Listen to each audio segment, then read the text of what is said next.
Доктор, я умираю, помогите. А покороче нельзя? Да.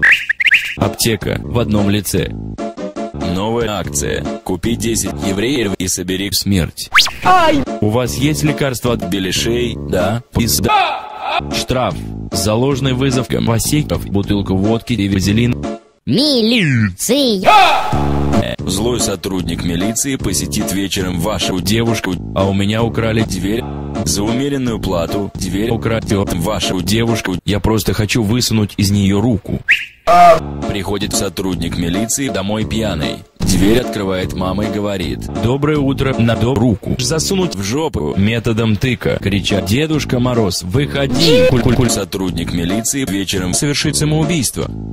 Покемон, у меня для тебя две новости. Плохая новость. Хорошая новость. Плохая новость. Ты толстячок. Хорошая новость. Ты сотрудник милиции. Ты покемон. Толстячок. Сотрудник милиции. Правильно.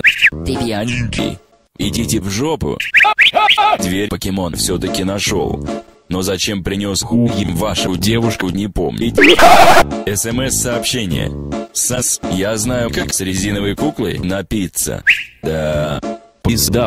Лошадь уныло ругает своего маленького сына. Я видела, как тебя стошнило в деда неделю назад. Теперь дед убивает сына, а внук убивает жирную лошадь. Слишком сложно. Мечта. Самовысос.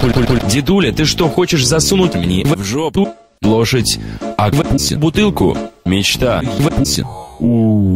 Именно поэтому она и называется красной. Любите внуков. Алло, скажите, а этот дед на пеньке сидит? Нет.